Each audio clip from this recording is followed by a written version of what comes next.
Awesome. Okay, because I'm a lawyer, I always have to start with the disclaimer.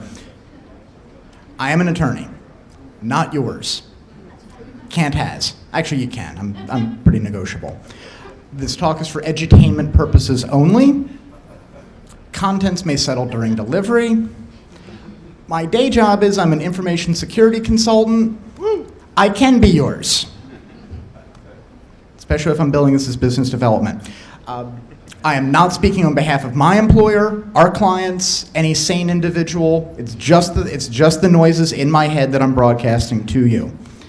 So why is this a problem? We're entrusting more and more of our lives, our data, the stuff about us, to systems clearly just outside of our control. Think of it this way. Your healthcare data is held by health insurers, which is held by their vendors, and the vendors' vendors, and the vendors' vendors' vendors' vendors. And it's all out there.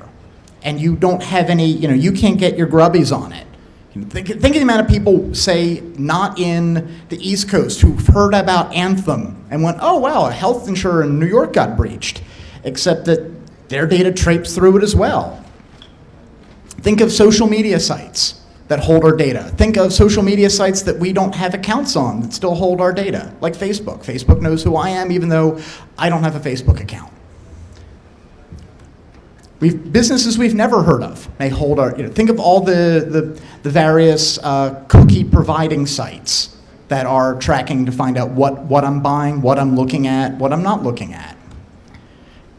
All the new startups, we're X for Y, we're Uber for buttons.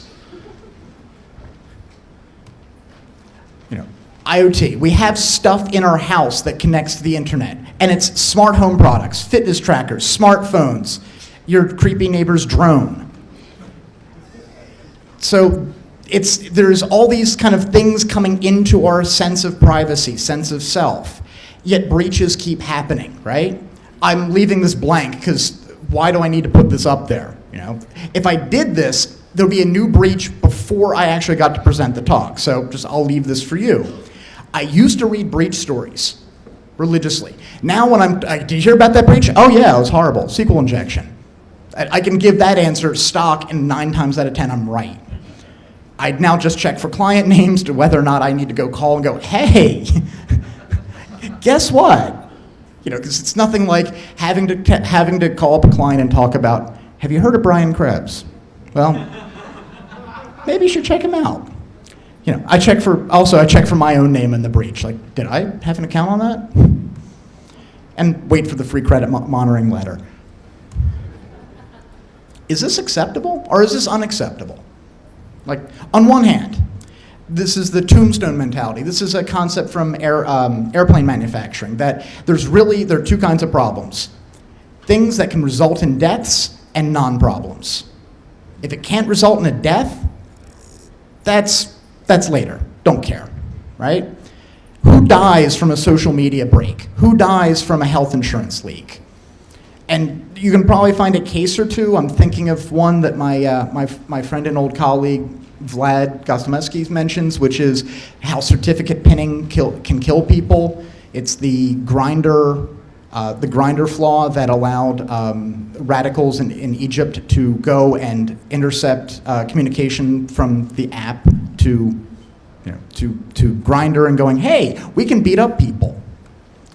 But is this really an injury or just a flight delay on our bright future, our bright cloud IoT future? On the other hand, this is not the new frontier anymore. We've been making computers for 50 years or more. We've been using computers as consumer devices for 30 years. We've had the internet for the longest time. Like, we should have some of this stuff nailed down. This isn't like, oh, it's just hobbyists. We work for billion-dollar corporations making stuff. We should be able to do this better. And opt out. You can't opt out anymore, right?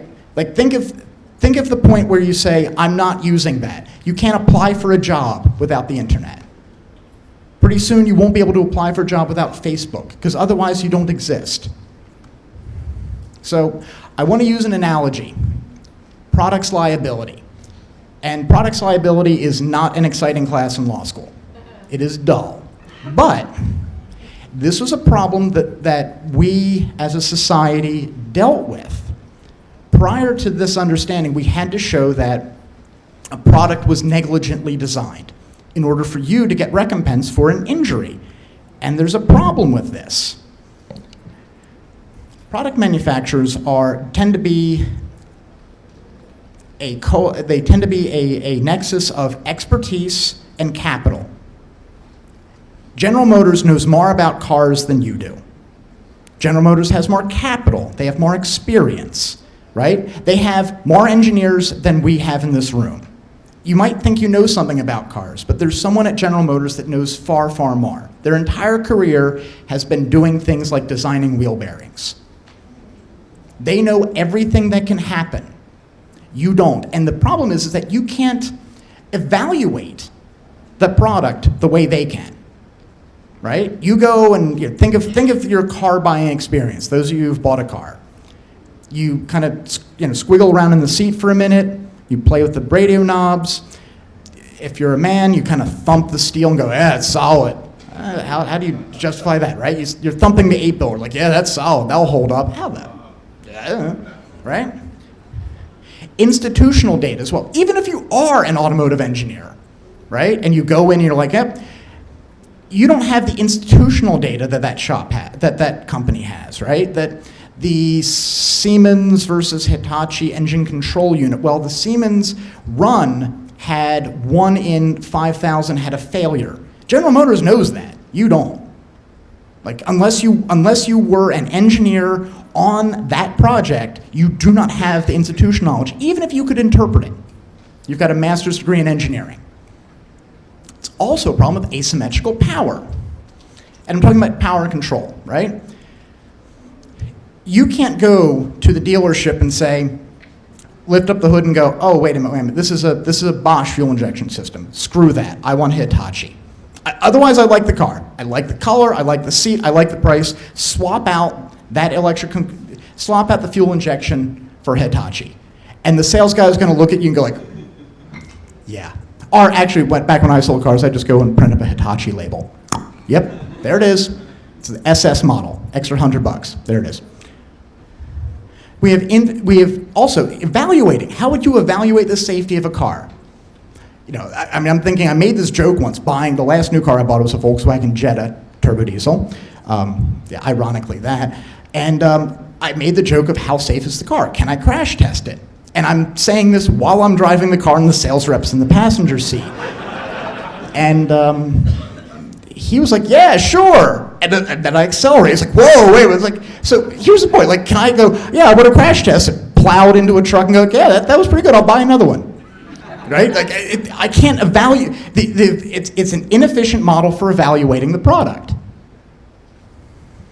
Also, one side has all the power. I can't give a different set of specifications and say, build me that one.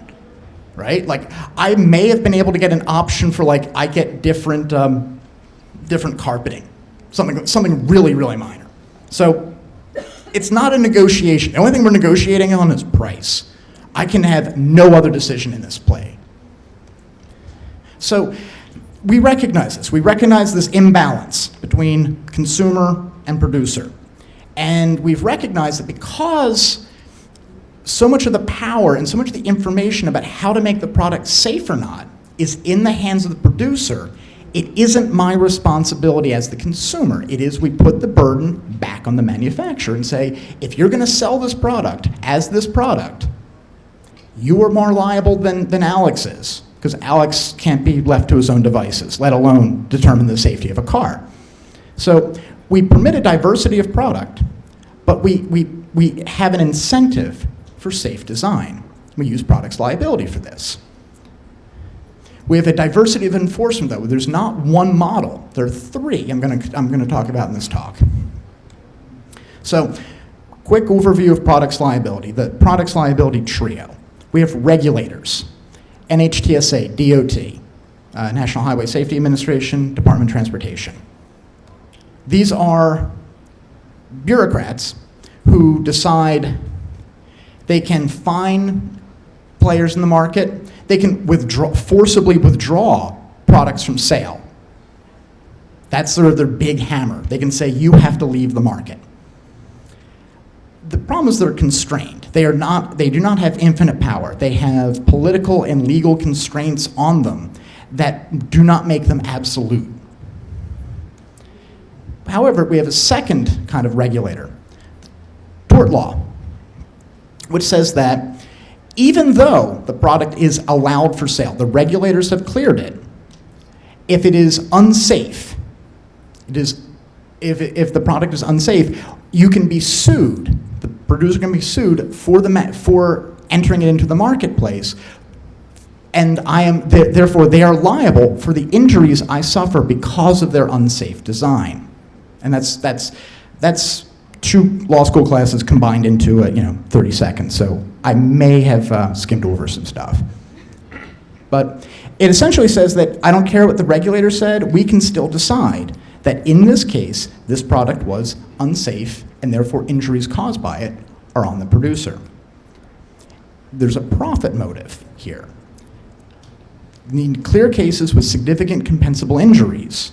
So the fact that my product is merely mediocre, or the car doesn't start, may not raise to the point of an interest to a product's liability attorney. We need death. We need horrible injuries because that's where the money is. Please don't retweet that. And then we have a third regulator. I'm going to sum this up and lump this into the enthusiastic third parties model because. Yep. Enthusiastic third parties are other players that don't have regulatory power, and they can't sue, or they're not going to sue the manufacturer, but they have influence on the marketplace. They can engage their own experts and reduce costs of testing. I can't crash test that VW Jetta, but the Institute for Highway Safety can get one, because what they're doing is they're running it into a wall and they're sharing that information with millions of potential consumers. I'm not going to pay the $25,000 to wreck a car to test it, but one car wrecked to benefit 1 million people makes the cost fairly small. But they have their own profit and cost issues as well. So let's first talk about legislation and regulation. Legislation. This is passed by elected officials, right? Congress passes laws. Congress tends to be generalists. They may listen to expert opinions, but the problem is expert opinions are special interests. When you hear politicians saying, we're going to get the special interests out of Washington, when we go whine at Congress to say, don't break crypto, we're the special interest that week. So it's high-level policy. If you're thinking in like the ISO policy kit thing, this is the policy. Sweeping general statements about what we want to have happen. And I have an aside here, because I saw this license plate and it made me think I need to come up with a new term. We had like ninja programmers and 10x programmers, full stack developers. I want to see a full stack recruiter, but I've thought for policy work, I want to introduce the ISO Yeti. So if you're an expert writing policy, like I'm an ISO Yeti, I'm a professional. So broader, longer term statements, leaving the detail for others. Regulation. This is promulgated by appointed officials, regulators. They are bureaucrats. They are not elected, they are selected. They are experts. Outsiders are given opportunity to comment on potential regulation. And it has to be within the bounds of that regulation. It's mid-level. This would be the standards in an ISO model, right? These change more rapidly because as we learn things, we recognize things like, hey, that old standard was insufficient. For example, think of for encryption, I would come up with an encryption policy is important data should be encrypted. Okay. And then if you had an old standard, it might be like MD5 is sufficient. And then 1989 happened and it wasn't. So more detailed, shorter term, you can swap these in and out as you learn things, and you kind of whine up more about standards than you do policy. So issues for regulators, how regulators can see the world, how they can affect product safety, and how they are also limited by what they can do and what they can do. They have political concerns. All animals are equal, but some have your boss's ear. If I want to go, I'm a national highway safety regulator, and I want to say, well, these cars are unsafe, odds are that company knows who my boss is. And a high-powered lobbyist calls up my boss and goes, Alex is being a little whiny. Why don't you settle him down, right? Public relations issues. If you're stuck in the details, the nitty-gritty, the engineering, the hard kind of mathy stuff, it's hard to pitch versus them regulators want to take away your stuff. Easy sell. We at manufacturer just want to make a good product for good, hard-working Americans, but this pencil-neck geek over here wants to take that away from you. Easy sell. Regulators have economic issues. Regulatory capture. The idea that the actual regulated industry has more power than the regulator. Primarily, revolving door. You are a banking regulator.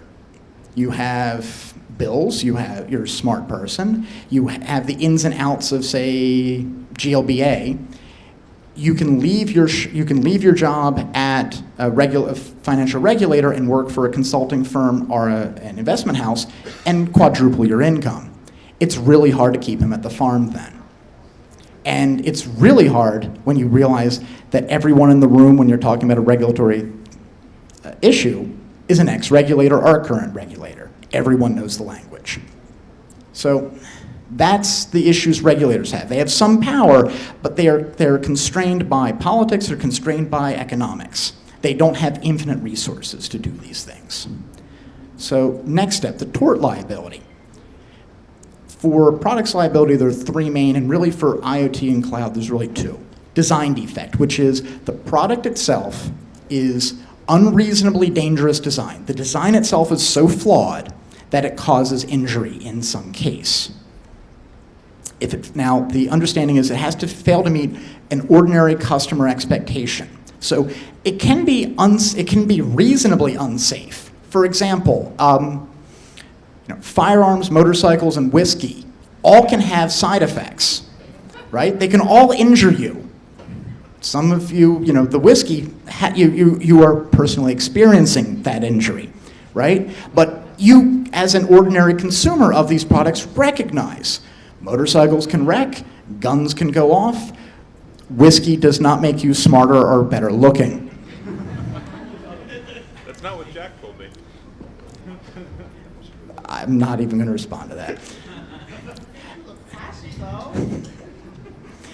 Well, I have no whiskey with me now.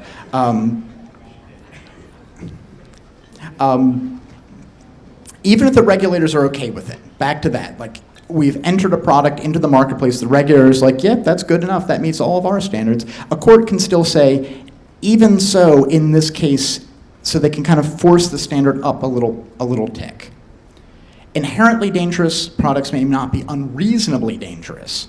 So back to the motorcycles are, many of the cases I've read are things like prosumer level power tools, the tools like a jackhammer. I imagine if I don't know how to use that, I will injure everything within about 20 feet of me, right? But a competent consumer of that device can use it safely. So it's unfair to say it's unreasonably dangerous. It is merely inherently dangerous. Manufacturing defect. The design's okay, but this run had some issue. A component of it was manufactured incorrectly, or something is wrong with that one. It was damaged somewhere before it got to you at the manufacturer, right? So that one is flawed. In IoT, I'm not as concerned about that because our concerns are you made a crappy product. You made a product that had fundamental security flaws in its design. It's not like, oh, that chip was good, but that chip was crap. Instead, it's like at the start, it was crap. And the third one is a failure to warn, which is the product itself has a non-obvious danger. If you had known, if we had told you, oh, by the way, whiskey causes hangovers, or that motorcycle has 190 horsepower. If you do that with it, you will maybe die, or maybe be awesome. So, tort limitations, it's profit driven.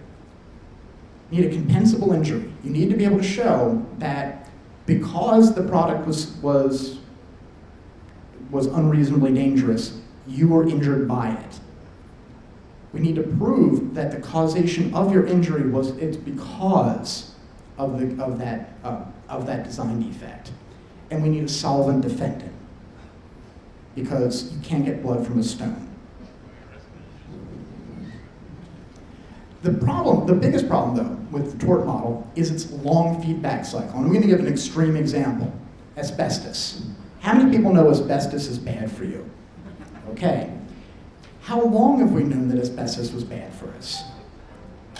Identified as hazardous in the 1890s. Yet, we continued using it. First US lawsuit about asbestos exposure to people working in asbestos manufacturing plants, plants using asbestos as an industrial material to put into household products, 1929. And they found no liability, and they kept making it. First US regulation on point was 1970, Clean Air Act. We didn't ban asbestos in 1970. There's still ongoing regulation and use of asbestos. You know, watch late night television. Do you have mesothelioma? Call this number. And most of that litigation's outside. It comes out of the Third Circuit in the United States in Philadelphia, and it's a business model, right? If you have a mesothelioma case, it's worth a certain amount of money. It's to the point where I believe mesothelioma is the most valuable Google ad word. I believe it's something like $72. Yeah, it's because if you sign up for a mesothelioma case, all the lawyer really has to do is file some paperwork and you get money out of the fund, as long as you can prove that you have mesothelioma. Because why it's so important is that it's a kind of cancer that only happens, or generally only happens, because of you've been exposed to asbestos. So it's why it's valuable. It's a slam dunk case.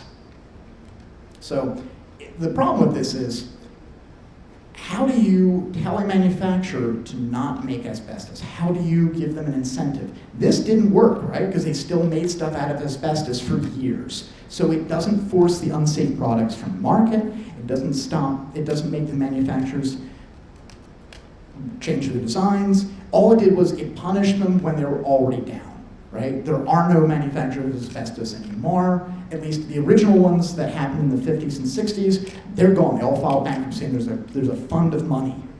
So it wasn't a good feedback loop. It does benefit attorneys, and it kind of benefits the people who died of mesothelioma. Their families get some money. But as a, how do we have a feedback loop that says don't do the bad thing? It doesn't work. So third party, enthusiastic third parties, specialty journalists, right? Best example I have is Consumer Reports. Consumer Reports can do a more in-depth look at a product than you would do, and then publish about it, right? They can talk about the safety of the car. They can talk about how it handles. They can talk about the seats and whatnot. Because they can spend more time, and it's worth it to them, because they can then turn around and sell the magazine that says this is a good thing or a bad thing. And I'm also going to give examples of journalists in our space. Steve Reagan of the Salted Hash blog, and Brian Krebs. They can go and kind of detail this through and then dump it to a more palatable, easy to understand model so you can give this to people who aren't technical and say, this is a bad thing, this is not a bad thing. Trade rags, right? Think of all the, SC Magazine and the like, who can, and automotive and any industry has a couple trade rags. They can go and do the bother of analyzing products and determining if they're good or not. Independent assessors. Example I'm going to give is UL, right?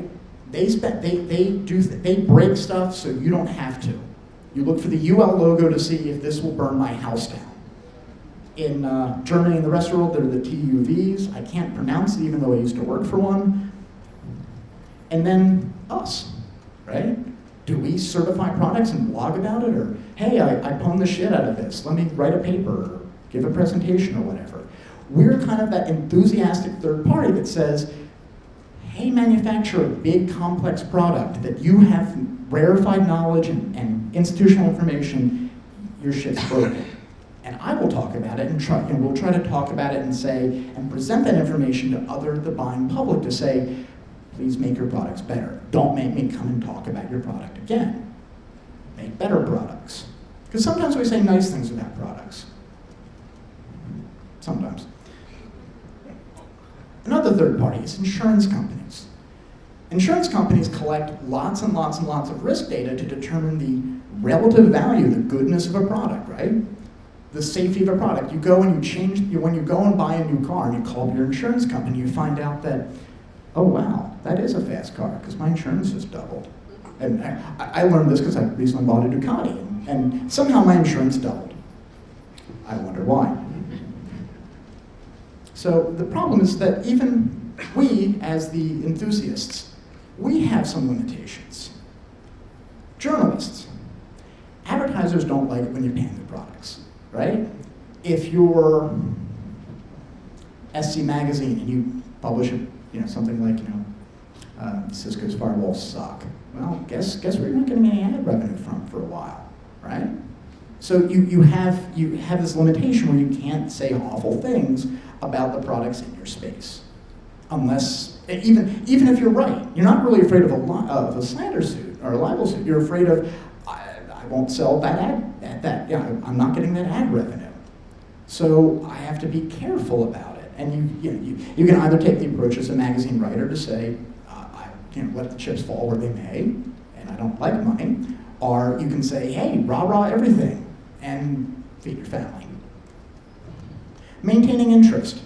You have to not dumb down, you have to simplify things as a journalist, because if you give an in-depth critique of a product, how do you make that interesting to people who don't eat, sleep, and breathe that, right? Giving an in-depth article that has PCAPs in it, most people don't read PCAPs, right? It's the amount of value for the amount of reading you have to do is pretty low. So you have to simplify this, and sometimes you lose so much detail, it's not as effective a critique. Independent assessors. Experts ain't cheap, right? UL isn't going to spend a lot of money grinding through a product if they don't think there's some benefit to it. And many times these certifications are does it meet this minimum standard? It's a compliance function, not a sales function. No one sells their product on, it's UL certified. It's assumed, right? If there was like a UL double plus good certification, it would be harder to sell. And realize that safety is still a hard thing to sell. The analogy I come up with is the 1950s. Many cars sold in the United States market did not have seat belts. They were an option. And they were actually hard to sell. And Ford did this. They attempted to say, we care about safety because we would like our customers not to die. And they offered us the lifeguard package. And they found that salespeople were saying, please stop doing this, because when you say this car has seat belts, why is it unsafe? Like, well, it's hard, because it's hard to have complex conversations about risk. Like even though this product is awesome, it still can hurt you. It's still, if improperly used or configured, or just because it's Tuesday you got owned, it's still a beneficial product. It's like selling, it's like selling whiskey and saying, this is going to give you a hangover. It makes you want that whiskey somewhat less. Funding is an issue for independent assessors. Who's going to pay you for the product? You can make it mandatory. You can make it the compliance function like UL. You can make it a sales offer. Kind of hard though, because you're trying to sell safety. Insurers are the last kind of enthusiastic middleman. The problem is that they're dependent on tort liability. No one buys insurance unless they're afraid they're trying to offload risk of a liability. If there is no liability for a bad product, I'm not going to buy insurance for it. So this is not perfect. This product's liability trio is imperfect, but it works here, right? We still manufacture products. We still sell them, right? There's still an incentive to make safer, saleable products. If you have a car that has a certain rate of accidents and a certain amount of products liability suits, you can balance that with how much money you're making, and you're trying to incorporate the risk of the product, the risk of the unsafe use of the product, the risk of the product being unsafe, versus how much money am I making. Like, this is a calculus done by drug manufacturers every day. We'll sell the drug, we'll make $10 billion, we'll pay out $1 billion in products liability suits, $9 billion profit. We're okay. If the drug is more dangerous and has a smaller market, we're going to sell $1 billion worth of this drug, and it's going to be $9 billion in liability. Someone's going to say, hold on that for a second. R will charge 9 times as much money. So it's flexible enough to prevent a diversity of products, also prosumer products. You can buy fairly heavy-duty products that will hurt you if you don't know what the hell you're doing. An expensive motorcycle, firearms, half-horsepower drills. The stuff that has you must have your wife's permission to buy this sign at Home Depot. Like, look at this, I can cut through 4 feet of concrete with this. How often do you do that? I don't care. I can. So, safety and security may be a competitive advantage in some spaces. You may think, the example I come up with is Volvo in the 80s. Said, how do we care about safety because we care about it. Can we sell it? Can we make this a sales pitch? Yes, our cars are as expensive as Mercedes and look like an 8-year-old drew them, but they're safe. And that was their shtick for years. Like, hey, yeah, it's boxy, expensive, not that fast, but it won't kill you. And people went, okay, I heard this on NPR, I bought a Volvo. I'd make fun of Saab owners, but I am one. We make fun of ourselves. But the other problem is, does this place an unfair burden on providers, especially providers of unique or innovative products, right? It's easier to get injured on a product that is yet to be understood by the consumer. It may have been higher risk to sell Segways than it was to sell cars, because how many people rode Segways off of cliffs? And it almost took out our president once. Didn't do it, Studi. Sorry. Does it place a risk? Are there producers who said, I would have made this product, but I'm afraid of the liability? Maybe. Or does it make them charge more so their market space is smaller? It is an impact, but we're trying to push the risk back onto the producer. So we also have tales of compensated idiocy. This is something that it's more of a PR function than a legal function. We've all heard about the McDonald's hot coffee case. The lawyers in the room are nodding differently than the rest of you, because it actually was a problem. McDonald's did have their coffee at a way too hot temperature, and an ordinary consumer is not expecting, they're expecting, warning, the beverage is hot. Yes, it's coffee. It shouldn't burn the skin off your thighs, unless you're into that sort of thing. Sorry, I just had to say that. So why doesn't this model? Okay, great. We've made our products relatively safe. You have to deliberately hurt yourself, or you have to at least go and do something. Like, really shoddy products are generally off the market. Why does this now fail miserably when we're talking about IoT and cloud?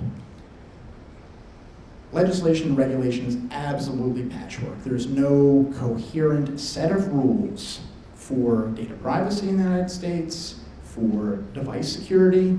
It's where there is some, it's vague, and it doesn't deal with all data. Law may actually, when we wrote those laws, we may actually have barred the second part of the second regulator, the tort lawyers. Like, for example, HIPAA. HIPAA has no private right of action. I, as your healthcare provider, put a picture of that rash on a billboard.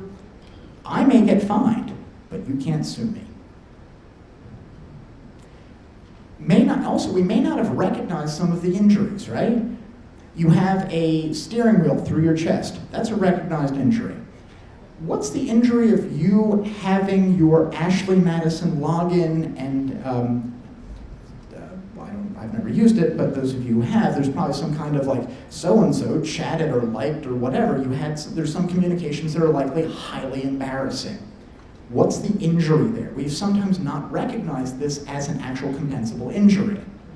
So there's a gooey part in the middle where tort law doesn't necessarily solve this perfectly.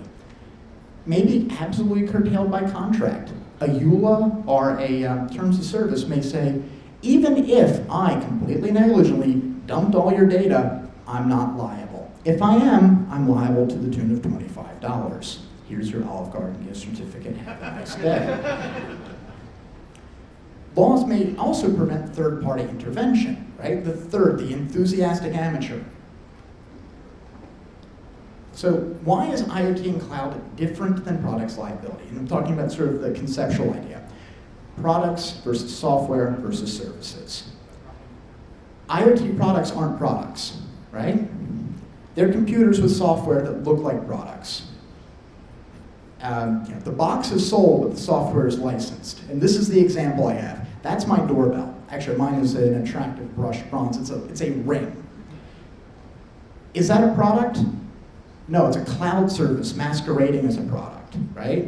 It is a device that has software on it. Software is regulated by a license that I had to click on. And the feed from the video goes to a cloud service. So it's an ongoing service.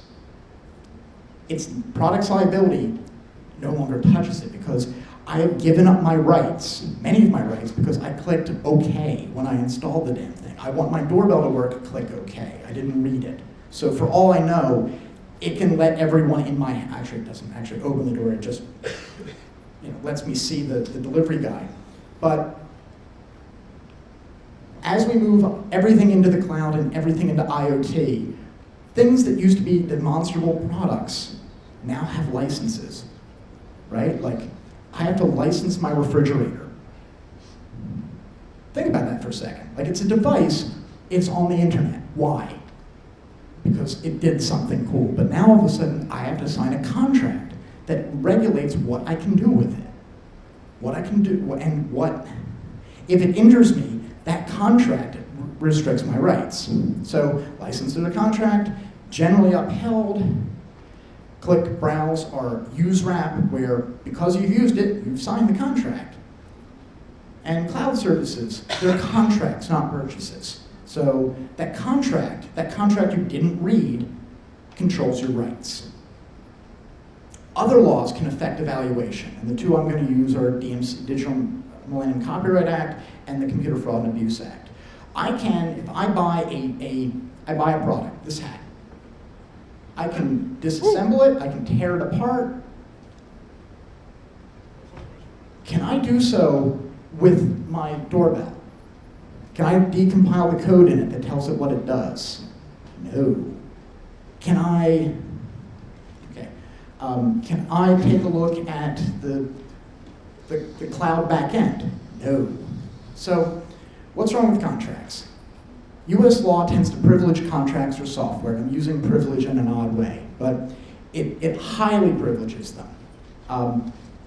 It's a right to binding contract, and there's an old case that says there's no reasonable ground for interfering with the liberty of a person or the right of free contract. You can hear the sound in the background, because that was a case where it said you're allowed to die from white lung. Right? You signed a contract that said you've got to be a baker in New York. Oh well, you died. Sorry, can't sue the man, can't sue the place you work at because you signed a contract. It's a right to give up all your rights. It's a right to exempt sale from consumer protection law. So that doorbell that burns down my house, there's a contract that says I've limited my liability to the price of the doorbell. The $100 doorbell is slightly cheaper than my house. The warranty of merchantability, the idea that says I bought a product and I assumed it was going to do the thing it was supposed to do. You give that up when you think of two tools you may use for work, a truck and Microsoft Excel. One of which says it's a truck, right? The other which says, I make no promises what this will do. You bought it, but if it doesn't do that thing, well, up yours. Restricted rights, right? Arbitration clauses, which may say, yeah, you can't sue, you can go to arbitration, and the rules are a little different there. And no class action. So 100,000 people suffer a $10 loss. None of you are going to go to ARB for that, but it would be a good class action. So wait for class action rights. We can also restrict your liability. Even if you find that the product is bad, I'll give you $1. There it is. Yep, you're right, you got me, here's your buck. Go away. And this is not a joke. Like this, we have so restricted the rights because it's software, it's licensed. So what about the regulators? We don't have a lot of legislation enabling the regulators to step in or split the regulatory power between agencies. For example, think of like a health device. Is that FDA or Health and Human Services? Good question. Possibly conflicting goals. We can provide inconsistent or variable requirements between administrations. Do you think a Trump administration might have different beliefs of who should be liable for a data breach? Third parties are constrained from testing without the express permission because it's license, right? You buy the Ford, run into a wall, and you don't have to ask Ford for permission to do that or to publish your findings.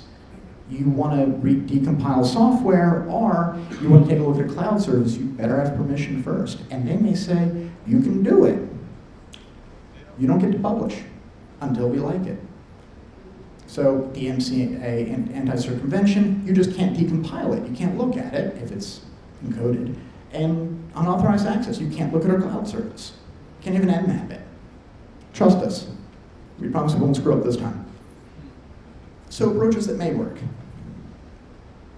Enabling legislation. We may actually have to rewrite laws that allow this to happen, to say you are liable to this extent. The problem is, like say, permitting private right of action for breaches due to bad security. I can sue Amazon if their idiocy causes a leak of my data. Okay, that would be interesting.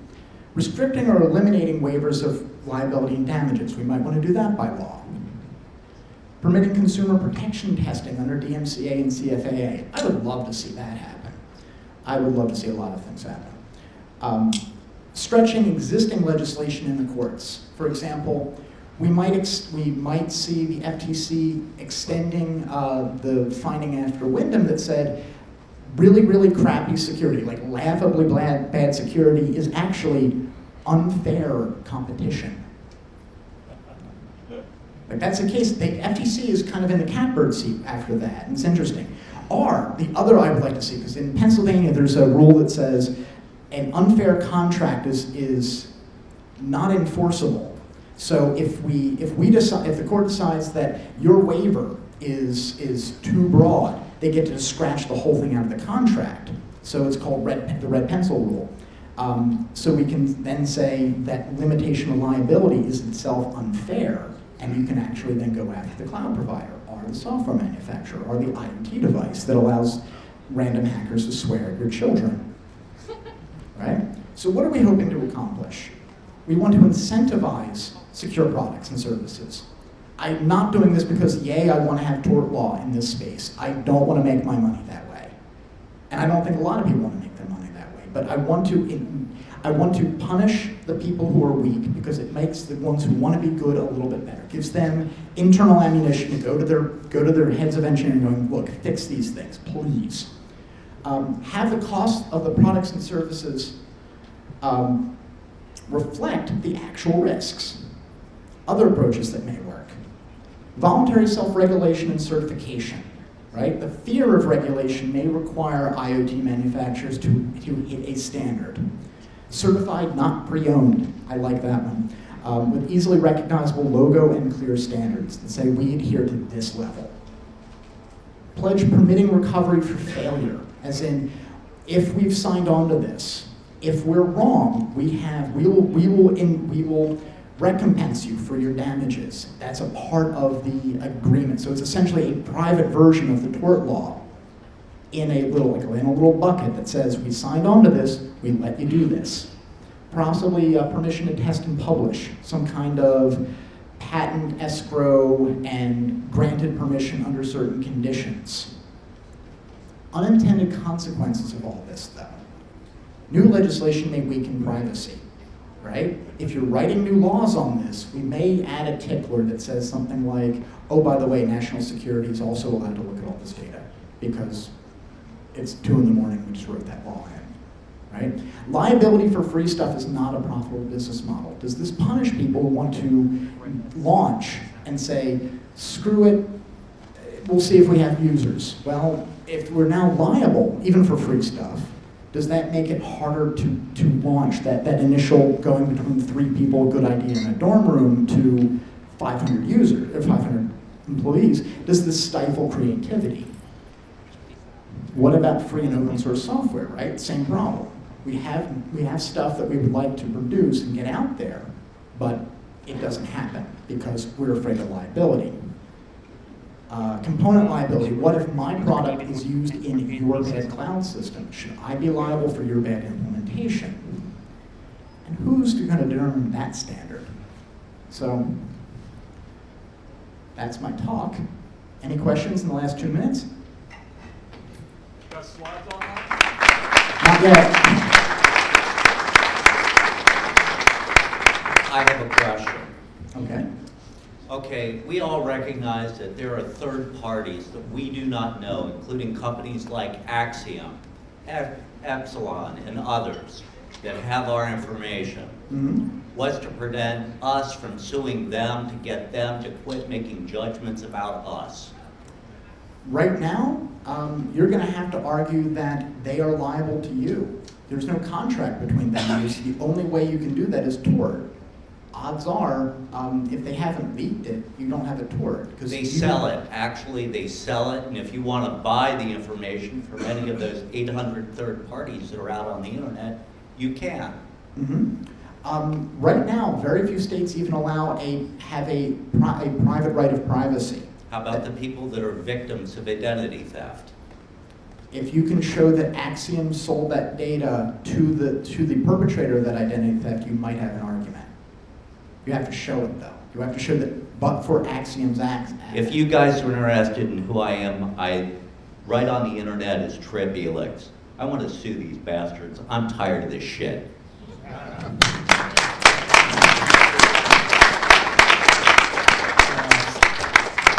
I would be happy if we could get rid of installation passwords, default passwords, and backdoors in all products as a product defect. What do you think is the likelihood that legislation could address that narrowly focused area? Just like weak defaults. I think what will likely happen is we'll probably have voluntary standards before then. It's faster and easier. IoT manufacturers, many of them want to do the right thing, and if there's enough incentive of a market incentive, I'm not going to buy that thing because it got panned on Krebs, I think that will be faster. Legislation will be slower.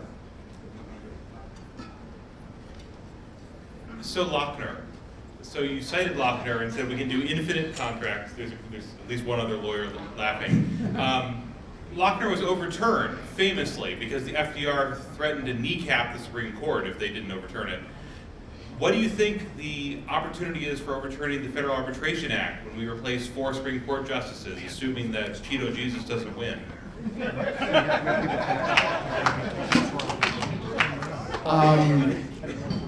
I think low, because I believe there is a pro-business candidate in both parties that would like to see arbitration remain. So I want to go back to the doorbell example. Okay. If you're required to accept the license to use the doorbell, isn't that duress which would void the contract? It wouldn't be duress. It might be a contract of adhesion because no one's forcing me, right? No one's holding a gun to my head and saying, store this doorbell. It's instead because usually the license also says, if you don't agree to this, ship it back. Duress wouldn't work. You could use contract of adhesion which says, I was not able to negotiate my contract with Ring. What do you think about Pokemon Go? I haven't tried it yet. From a liability perspective. Opt out of the arbitration clause.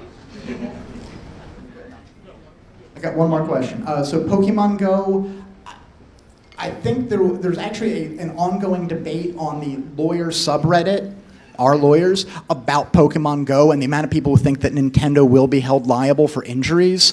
And there are people who are now going to be like, I'm a Pokemon Go lawyer. You know what? That means that I'm that much less of a clown. So I kind of like that. I kind of like that outcome. I think it'll be interesting. I imagine the first couple will be arbitrated out, and likely Nintendo has enough money bankrolled now to handle suits on that. I think that's it.